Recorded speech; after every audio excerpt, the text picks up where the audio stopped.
Humans' hands moved with practiced efficiency, sealing the final panel of the thermal shelter as purple snow began to fall across the landing zone. Commander Vexthor watched from beneath the crystalline overhang, his forearms crossed in what passed for amusement among the Krathari. The other expedition members had already retreated into the main ship, confident in its climate-controlled safety, but the human, Marcus Chen, their environmental specialist, continued working in the thickening storm. Vexthor's mandibles clicked softly. Humans and their paranoia. The ship's systems had been tested across 17 different planetary environments. One frozen rock wouldn't challenge Krathari engineering. Yet here stood Chen, assembling what looked like a primitive dome from compressed foam and metallic sheeting, his breath forming clouds in air that grew colder by the minute. The expedition had landed on Helios 6 hours ago, drawn by unusual energy signatures detected from orbit. The planet's surface temperature hovered at a comfortable -12 degrees, cold by human standards, survivable by anyone's measure. Initial scans showed the weather stable. Chen had immediately begun construction anyway, ignoring the subtle ridicule from the crew. "Your species builds walls even when no predator hunts," Vexthor called out, his translator rendering the words in flat human English. Chen didn't look up. "Helios. 9 has a 17-hour rotational period. We've been here 6 hours. I'd like to see a full planetary cycle before I trust it. The ship will protect us. Ships fail." 2 words, spoken without emotion, without looking away from his work. Vexthor's primary eyes narrowed. Humans carried scars from their history, a species that had crawled from a death world where the weather itself tried to kill them. They saw danger in every shadow, threat in every unknown variable. It made them exhausting companions. The storm intensified. What had been gentle snowfall became a wall of white, and the temperature displays in Vexthor's helmet dropped 7 degrees in as many minutes. He retreated into the ship's airlock, sealing it behind him. Through the reinforced viewport, he could barely see Chen's shelter, now a dark bulge against the whiteness. Inside the ship's warmth, the expedition's second-in-command, a Lithuanian named Sala, coiled near the heating vents. "The human still builds?" "The ship is rated for temperatures down to -80. Vexthor settled into his command chair, watching the external monitors. The storm painted everything in static and shadow. He pulled up the planetary data again, scanning for anything they might have missed. Helios. 9 orbited a dying star, its surface a mix of frozen methane lakes and crystalline formations that jutted like broken teeth from the permafrost. The energy signatures that had drawn them here pulsed from somewhere beneath the southern ice shelf. Regular as a heartbeat, powerful as a small fusion reactor. Whatever waited below, it had been running for a very long time. 3 hours into the storm, the ship's lights flickered. Vexthor's 4 hands flew across his console. "Report. Power fluctuation in the main reactor," Sala hissed, her scales rippling with concern. "Temperature outside has dropped to -43 and falling. Impossible." The meteorological scans showed stable. The lights died completely. Emergency systems kicked in after a 3-second delay that felt like eternity, bathing everything in red. The temperature inside the ship immediately began to drop. Vexthor's breath started to cloud. "Get the reactor online now." Sala's fingers danced across her station, her movements growing sluggish as the cold crept deeper. "The primary systems are frozen. Secondary power can't sustain climate control. Commander, the hull temperature is dropping faster than the heating elements can compensate." Outside, the storm had become a screaming white void. The temperature displays showed -70 and plummeting. Vexthor felt ice forming on his mandibles. Around him, the other crew members stirred from their rest cycles, confusion turning to alarm as they realized the ship, their fortress, their home, was dying around them. "Options," Vexthor demanded, his voice steady despite the fear coiling in his gut. "Abandon ship," Sala said. "The cold will kill us in minutes outside. The humans shelter." Vexthor stood, his joints already stiffening. "How far?" 40 meters. Might as well be 40 kilometers in this." Through the viewport, barely visible through the ice forming on the glass and the murderous storm beyond, a light pulsed. Steady. Warm. Chen's shelter was still active. Vexthor opened the ship-wide channel. "All personnel, this is the commander. We evacuate in 90 seconds. Prepare for hostile environment exposure. We move as one unit to the human shelter. Anyone who stops dies." They gathered at the airlock. 12 beings from 6 different species, all shivering in their suddenly inadequate environmental suits. Vexthor sealed his helmet, checked his oxygen reserves, and triggered the door. The storm hit like a physical blow. Vexthor had survived hostile boarding actions, navigated through asteroid fields, even endured a brief exposure to hard vacuum during a training accident. None of it compared to the malevolence of Helios. Nine's storm. The wind didn't just push, it clawed, seeking every gap in his suit, every weakness in his resolve. The temperature display inside his helmet showed minus 94 degrees and still dropping. Ice formed on his visor within seconds. He could barely see 3 meters ahead, following the guidance beacon that Chen's shelter transmitted on their emergency frequency. Behind him, he heard Sala cursing in her native tongue, a continuous stream of venom directed at the planet, the mission, and humans in general. The 40 meters stretched into infinity. Vexthor's legs moved like they belonged to someone else, sluggish and uncooperative. The Crethari were a hardy species, evolved on a world of thin atmosphere and extreme temperature swings, but this exceeded anything evolution had prepared him for. His secondary heart began to flutter irregularly. Through the howling white chaos, a shape emerged.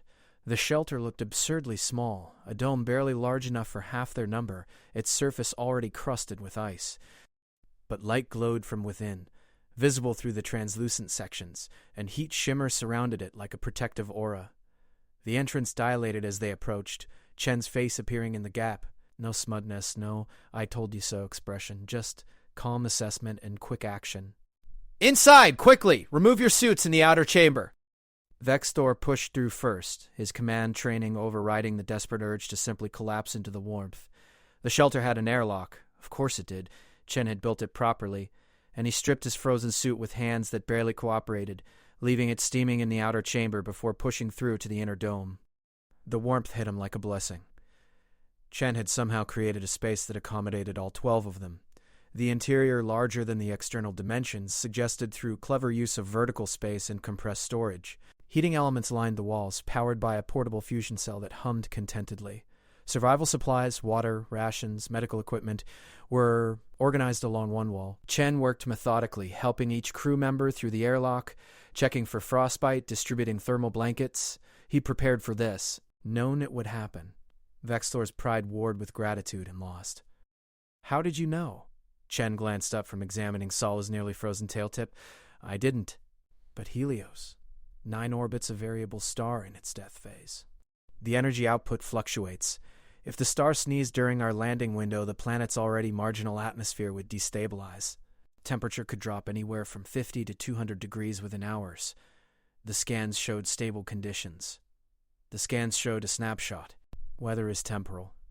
It changes."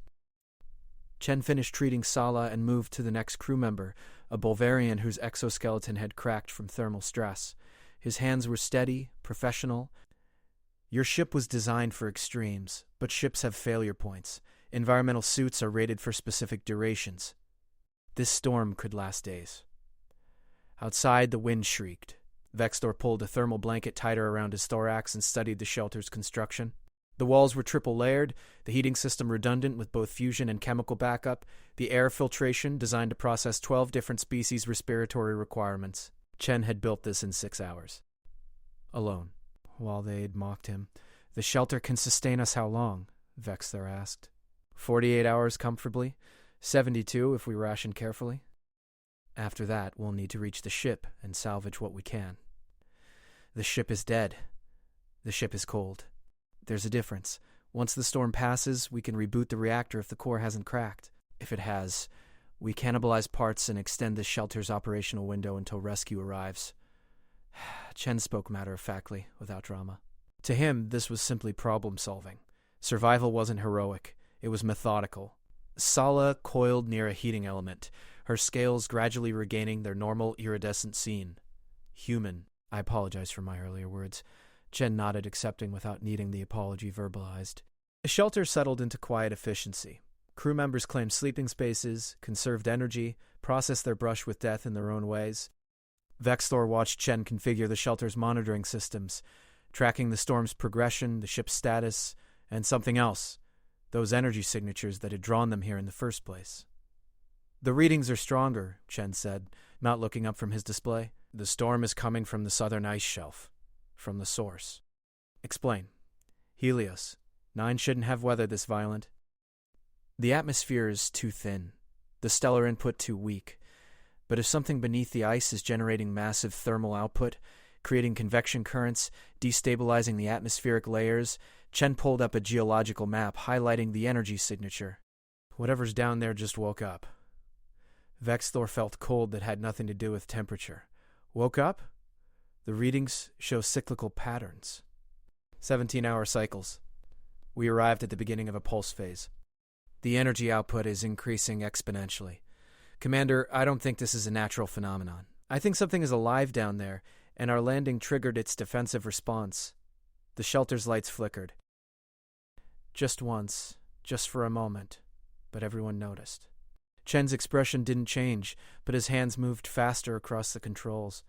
The electromagnetic interference is intensifying. The storm isn't just weather, it's directed.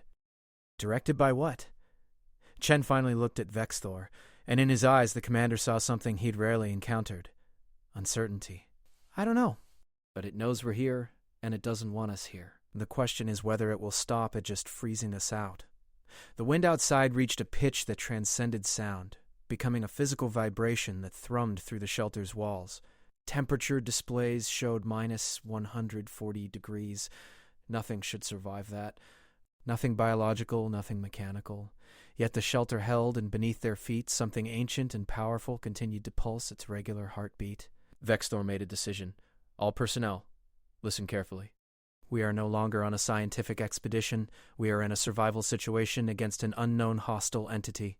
Chen is now acting expedition leader for all matters of immediate safety.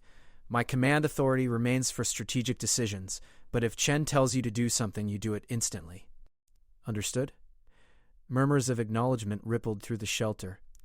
Chen met Vexthor's gaze and nodded once. No pride, no triumph. Just acceptance of responsibility. The human returned to his monitoring station, and Vexthor settled in to wait, watching his crew, watching the storm, and wondering what lay beneath the ice. The storm raged for 19 hours. During that time, the temperature outside dropped to minus 173 degrees. Cold enough to freeze CO2 from the air, cold enough to make metals shatter like glass. The ship's hull cracked somewhere around hour 12, a sound like a gunshot that echoed across the frozen wasteland. Chen tracked it on his monitors, noted the breach location, and added it to his growing list of problems to solve.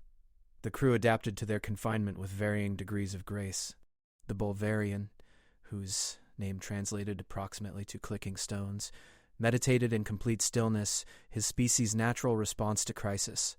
Sala alternated between restless coiling and assisting Chen with monitor duty, her earlier hostility transformed into grudging respect. Others slept, or tried to, while some studied the energy readings with scientific fascination that bordered on obsession. Vexthor divided his time between maintaining crew morale and reviewing everything they knew about Helios. 9. The planet had been surveyed twice before, both times during different phases of its 17-hour cycle. Both surveys had reported stable, if cold, conditions. Neither had stayed longer than 6 hours. They'd all landed during the planet's quiet phase. Now examining the energy patterns Chen had compiled, Vexthor saw the truth. Helios 9 breathed. Every 17 hours, something beneath the southern ice shelf released massive amounts of thermal and electromagnetic energy, creating atmospheric chaos that lasted approximately 20 hours before subsiding into quiescence. A cycle. A rhythm. A warning. Commander, Chen said quietly, pulling Vexthor from his thoughts. Storm intensity is decreasing. We should hit survivable conditions in approximately 90 minutes. Survivable by whose standards? Ours. Minus 40 degrees. Still brutal, but we can work in it with proper equipment. Chen pulled up a schematic of the ship.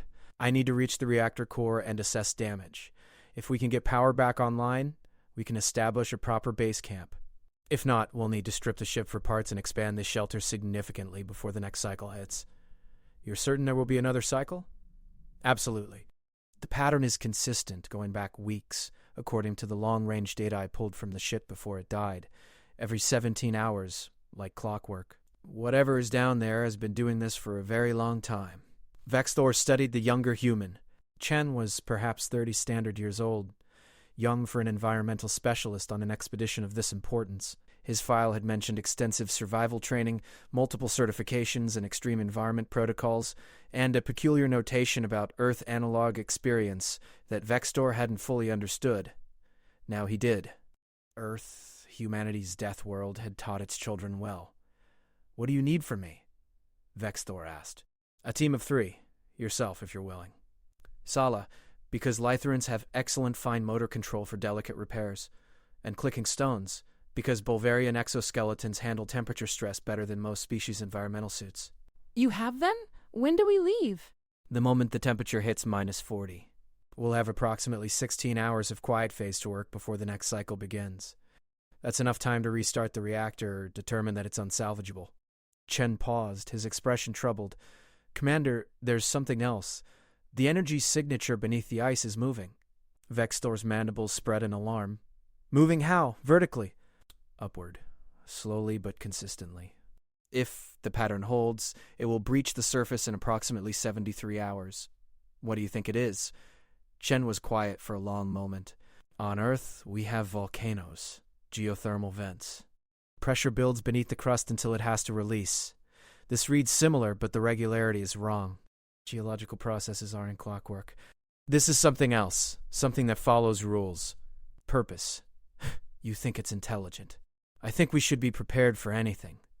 The storm's howl diminished to a moan, then to a whisper, then to silence that felt unnatural after so many hours of noise. Chen monitored the temperature readings with absolute focus, and the moment they crossed -40, he stood, suit up. "We have work to do." The landscape outside had transformed. Purple snow lay in drifts 3 meters high, sculpted by the wind into alien geometries. The ship sat half-buried, its hull covered in frost so thick it looked like it had grown from the ice. Vextor's boots crunched through the frozen surface, each step requiring concentration. Beside him, Chen moved with practiced efficiency, his movements economical and purposeful. Sala and clicking stones followed, the 4 of them connected by safety tethers because Chen trusted nothing, not even calm weather. They reached the ship's emergency access hatch, and Chen used a portable thermal lance to cut through the ice that had sealed it shut. Inside, the ship was a tomb. Everything had frozen solid. Water lines burst. Atmospheric processors split open. Delicate electronics shattered by the impossible cold. Their breath formed clouds that fell as snow. Chen led them through the dead corridors to engineering, his helmet light cutting through absolute darkness. The reactor core sat in its shielded chamber, and Chen studied it with the concentration of a surgeon examining a patient. "The containment field held," he said finally. "Core integrity is intact. The shutdown was automatic when the cooling systems failed. We can restart it." "That's good news," Vextor said. "Why don't you sound relieved? Because the cooling systems failed for a reason. The electromagnetic pulse from whatever is beneath the ice-induced current surges that fried the control circuits, I can bypass them, get power flowing, but we'll have the same vulnerability when the next cycle hits." Chen pulled out a portable scanning device and began mapping the damaged systems, "unless we can shield the critical components." "With what materials?" "The shelter. I built redundancy into its system specifically for this kind of cannibalization. We stripped the secondary heating elements, repurposed the electromagnetic shielding from the airlock, and used them to create a Faraday cage around the reactor's control systems. It won't be perfect, but it should survive the next pulse." Sala's scales rippled with what might have been admiration. "You planned for this?" "For using your shelter as spare parts. I planned for uncertainty. Uncertainty is the only constant in survival situations." Chen's hands moved across the reactor controls, his movements sure despite the cold that made Vextor's own fingers clumsy. "Clicking stones. I need you to access the portside power junction and manually reset the distribution network. Sala, there's a microfracture in the containment field emitter on grid 7. It's not critical yet, but it will be. Can you seal it?" They worked. Vextor followed Chen's instructions, learning to see the ship's systems through human eyes, not as integrated wholes but as collections of parts that could be repurposed, rerouted, reconfigured. Humans built redundancy into everything, never trusted a single solution, always prepared for the next failure. It was exhausting, it was brilliant. 4 hours into the repair work, the ship's lights flickered to life. Then the heating elements activated, the water processors hummed to life, and the computers began their boot sequences. The ship lived. Chen didn't celebrate. He immediately pulled up the long-range communications array and began composing a distress signal. Automated beacon, wide spectrum, repeating every hour. Chen explained as he programmed the message. Basic information, our location, situation, and request for emergency extraction. The storm interference will limit range, but if any ships are within 10 light years, they'll pick it up eventually. How long until rescue? Vextor asked. Best case? 7 days. Worst case? We're on our own. Chen finished the beacon programming and moved to the environmental monitors, studying the data that had accumulated during their time in the shelter. His expression darkened. The energy signature is accelerating. It's moving faster than my initial calculations suggested. How long until it breaches? 48 hours. Maybe less. Sala coiled near a heating vent, her natural cold-blooded biology making her especially susceptible to the temperature stress. What happens when it reaches the surface? That depends on what it is. If it's a natural geological process, we'll see a geyser or volcanic vent. If it's something else, Chen trailed off, but his meaning was clear. Vextor accessed the ship's scanning equipment, focusing maximum resolution on the southern ice shelf. The data painted a picture of something massive beneath kilometers of frozen methane and water ice, something that generated power outputs comparable to a small fusion reactor, something that pulsed with mechanical regularity. Can we drill down to it? Vextor asked. Establish visual contact before it emerges? Chen considered this. The ship's mining laser could cut through ice efficiently. It would take time and power, but it's possible. The question is whether we want to provoke whatever is down there. Knowledge is better than ignorance. We're already in its territory. It's already reacting to our presence. I'd rather see what we're dealing with on our terms than wait for it to emerge on its own. Agreed. Chen pulled up the mining laser controls. But we do this smart. We set up automated systems, withdraw to a safe distance, and observe remotely. No heroes, no unnecessary risks. They spent the next 6 hours configuring the drilling operation. Chen positioned the mining laser on the southern ridge overlooking the ice shelf, powered by a direct line from the ship's reactor. The laser would drill at a 45-degree angle, reaching the energy source while maintaining structural stability in the ice above. Remote cameras would capture whatever they found. Clicking stones proved invaluable during setup, his species' natural affinity for precise mechanical work allowing him to calibrate the laser's focusing array with microscopic accuracy. So Sala configured the data feeds, ensuring every sensor output would be captured and analyzed. Vextor handled logistics, coordinating the rest of the crew to restore ship functions and expand their survival capabilities. And Chen oversaw everything, his mind operating on multiple levels simultaneously, tracking variables that Vextor barely understood. As the drilling began, the crew gathered in the ship's restored observation deck. The mining laser cut into the ice with patient precision, vaporizing centuries of accumulated frozen atmosphere molecule by molecule. The hole descended into darkness, kilometers deep, towards something that had been waiting in the frozen depths since before most of their species had achieved spaceflight. Depth 2 kilometers, Chen reported. Energy signature growing stronger. Temperature in the borehole is rising. Whatever is down there is hot. How hot? 300 degrees Kelvin and climbing. That's impossible at this depth. The surrounding ice should insulate it, but it's like... Chen paused, studying the readings. Like something is actively maintaining that temperature, regulating it. Vextor felt a chill unrelated to the ambient temperature. Regulation implied purpose. Purpose implied intelligence. Depth 3 kilometers. We're getting close. The energy signature is directly ahead. Approximately 500 meters. The observation deck fell silent. On the monitors, the borehole descended into absolute darkness, the laser's light reflecting off crystalline ice formations that grew more complex as they descended. Then the ice changed color. Instead of the purple-white of frozen methane, it became clear, transparent, revealing something beneath, something that reflected the laser light, something that moved. Stop the drill, Vextor commanded. Chen's hands flew across the controls, halting the laser mere meters from breakthrough. On the monitors, through layers of crystal-clear ice, they could see it. A chamber. Massive. Carved from the living rock beneath the ice, its walls covered in geometric patterns that couldn't be natural. And in the center of that chamber, something that pulsed with regular rhythm, something that glowed with internal light, something that resembled no geological formation any of them had ever encountered. It looked organic. It looked artificial. It looked alive. Increase magnification? Vextor said quietly. The image zoomed in, and details emerged. The central structure was roughly spherical, perhaps 50 meters in diameter, composed of interlocking segments that shifted with each pulse. Tendrils or cables extended from it to the chamber walls, creating a web of connections. And covering every surface were markings, symbols, patterns, language perhaps, that formed complex sequences. "It's a machine," Sala breathed. "It's an organism," Clicking Stones countered. "It's both," Chen said. "Or neither. It's something we don't have categories for." As they watched, the structure pulsed again, and this time the sensors captured something new. A sound transmitted through the ice, processed by their equipment into something their ears could comprehend. It wasn't random, it was structured, repeating. A message. Chen isolated the signal, ran it through analysis algorithms, searching for patterns. The computer worked for several minutes before displaying results. "It's mathematical," Chen said slowly.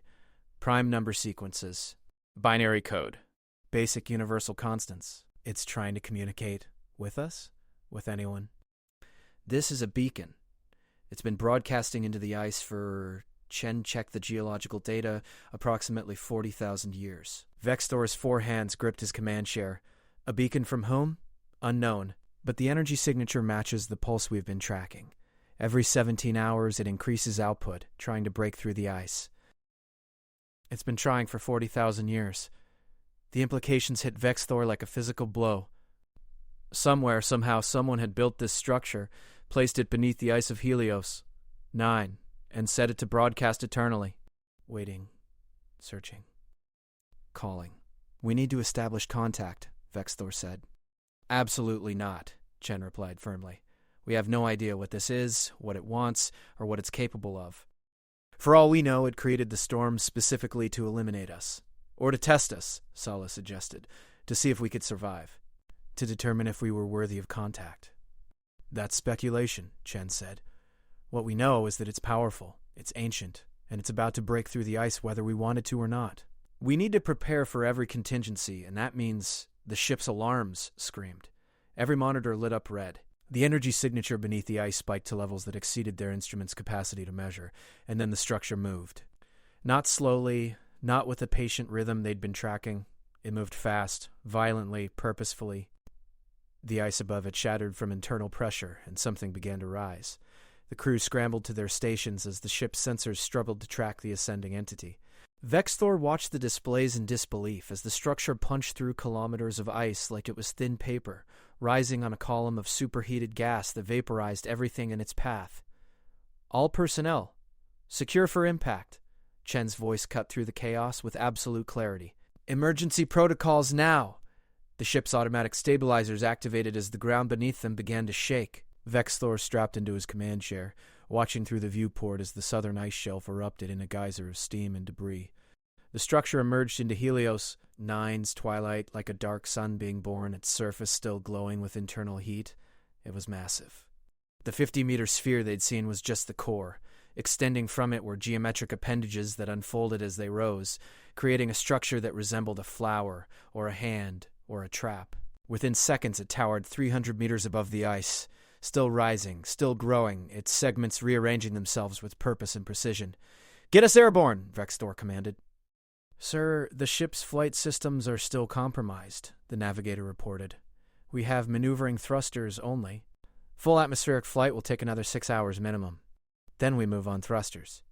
"Chen, how long until that thing reaches us?" Chen's fingers flew across his console, calculating trajectories and velocities.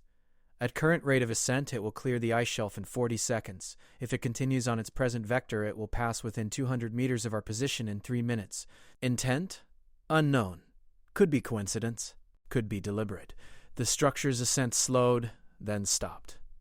It hung in the air above the ice shelf, supported by nothing visible, defying gravity with casual disregard.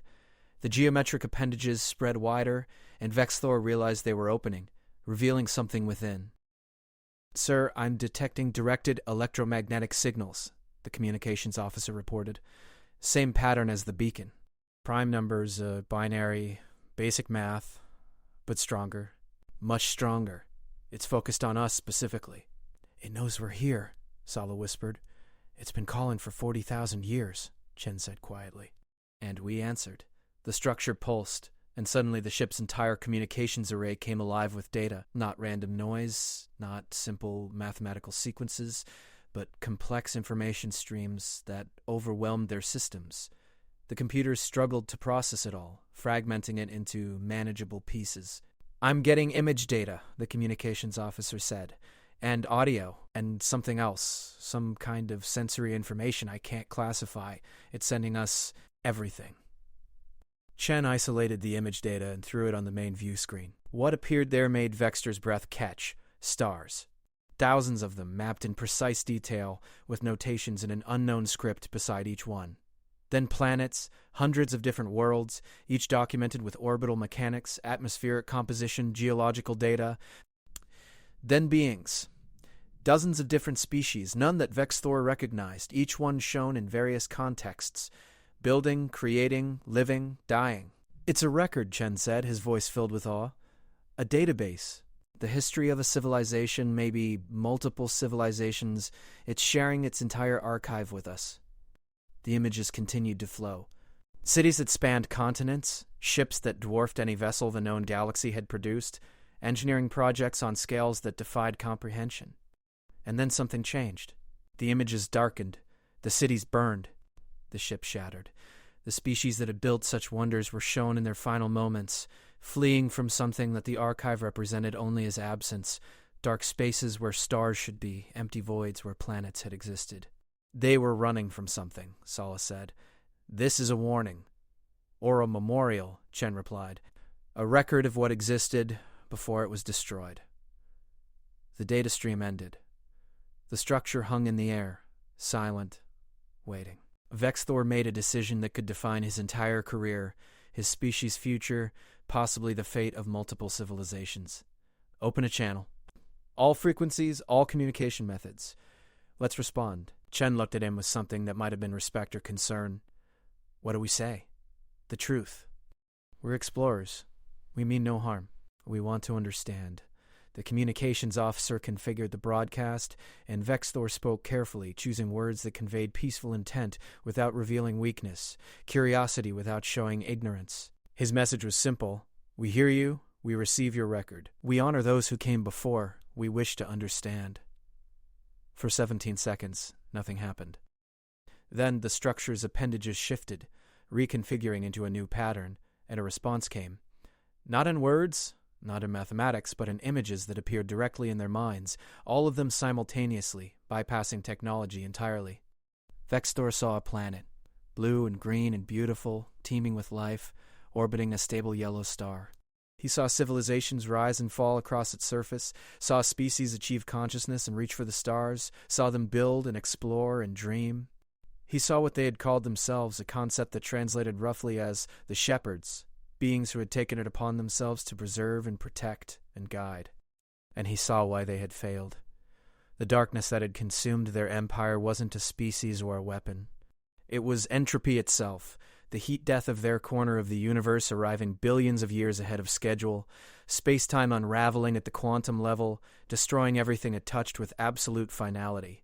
The shepherds had fought it for 1,000 years. They had evacuated refugees to distant galaxies, sent their knowledge to every corner of existence, and finally, when defeat became inevitable, they had built monuments, beacons, archives, placed them on frozen worlds in stable regions where they might survive for millions of years, waiting for new civilizations to find them, to learn from them, to understand what had come before and what might come again. Helios 9 was one such monument, a tomb, A teacher. a warning. The vision faded, leaving Vexthor with a profound sense of loss for beings he'd never known, for an empire that had died before his species had developed written language. Beside him, Chen wiped moisture from his eyes. Across the bridge, crew members stood in silence, processing what they'd experienced.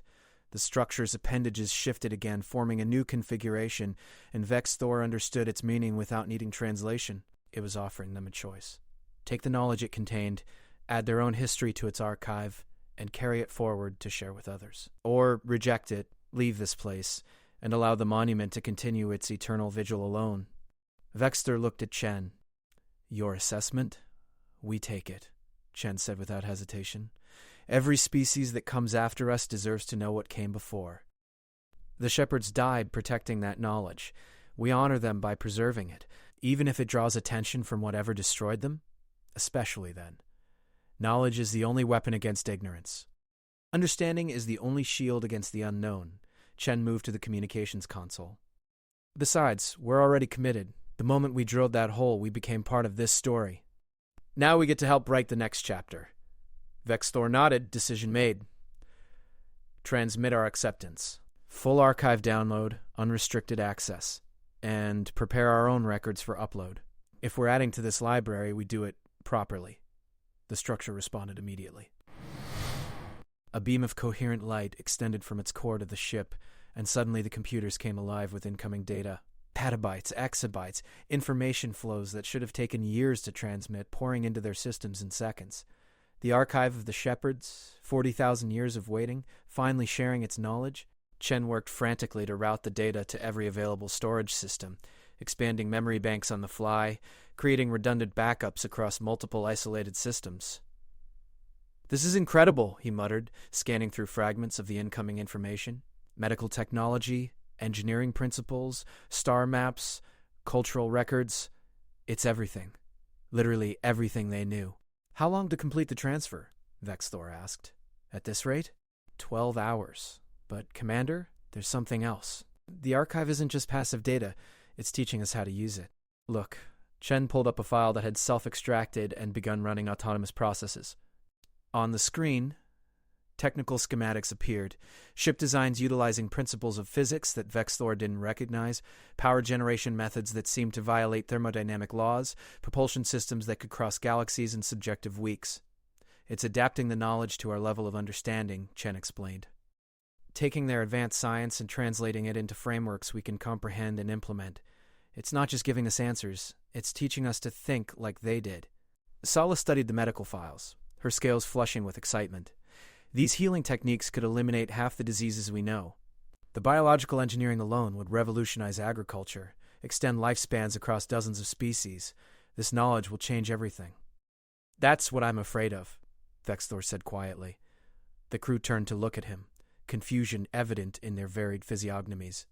Vexthor gestured to the structure outside, still hovering above the ice, still transmitting its vast archives.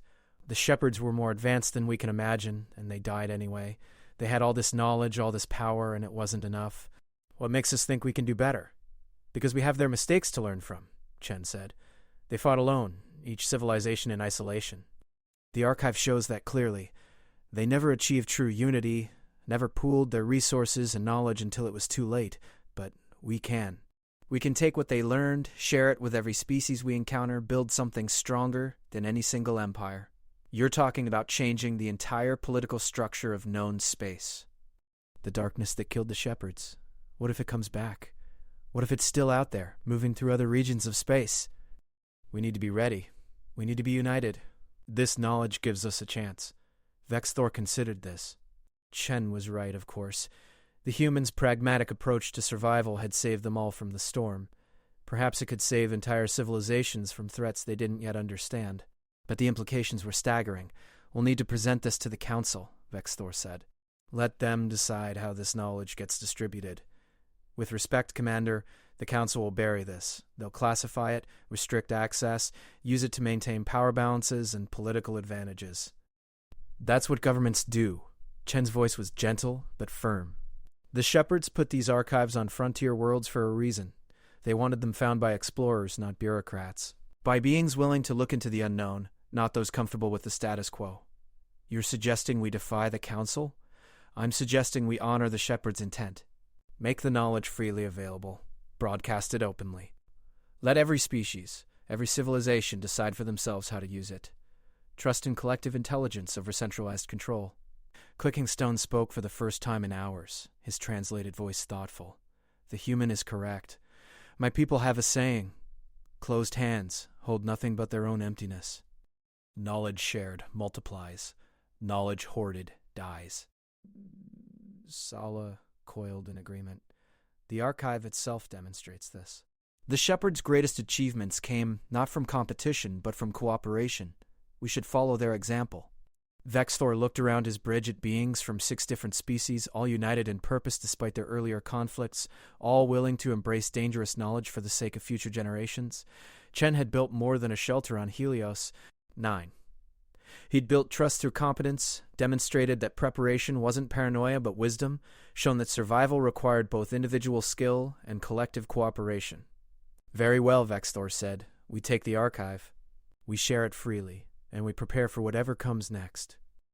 The data transfer continued through the night, or what passed for night on a world with 17-hour days. The crew worked in shifts, organizing the incoming information, creating frameworks for future study, preparing summaries that could be transmitted to the wider galaxy. Chen barely slept, driven by an urgency Vexthor recognized. Humans understood on a visceral level that civilizations were fragile, that knowledge could be lost, that the only defense against an uncertain future was preparation in the present. As the transfer approached completion, the structure began to change. The appendages slowly retracted, folding back into configurations that looked almost protective.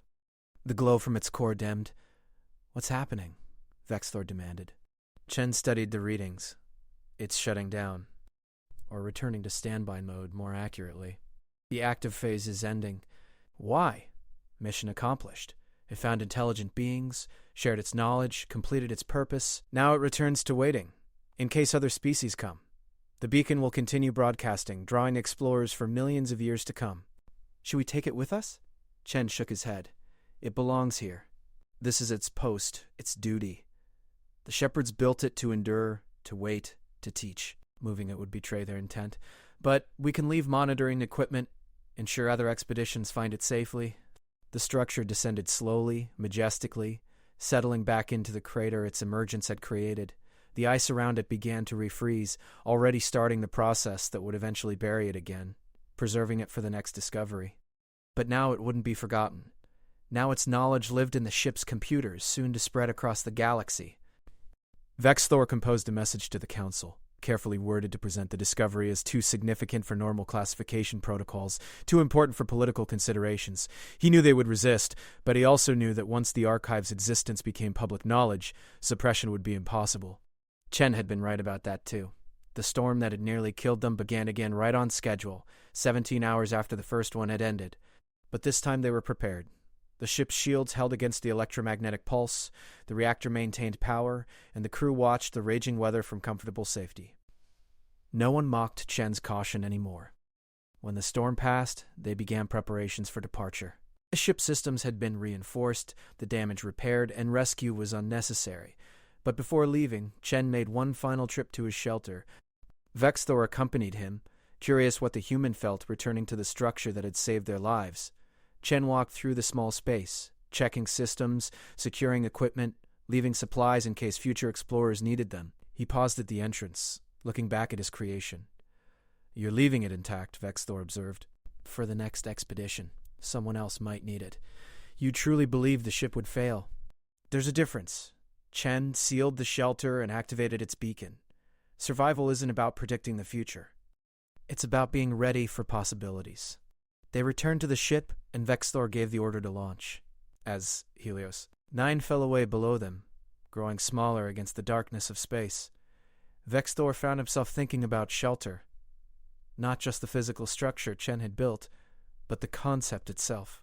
Humanity had survived their death world by building walls against uncertainty, creating refuges against chaos, preparing for storms they couldn't predict. And now they offered that same shelter to others, sharing knowledge of preparation, demonstrating that paranoia properly applied became wisdom. The galaxy would change because of what they'd found. The shepherd's knowledge would spark revolutions in technology, medicine, philosophy. Species would unite or fracture over how to use it. The future had become uncertain in ways that both terrified and exhilarated. But they would face it prepared, with archives full of ancient wisdom and allies who understood that survival required both individual excellence and collective cooperation. Chen stood at his station, already organizing the archive data, planning how to present it, thinking 3 steps ahead as humans always did. Vexthor watched him work and felt something he rarely experienced.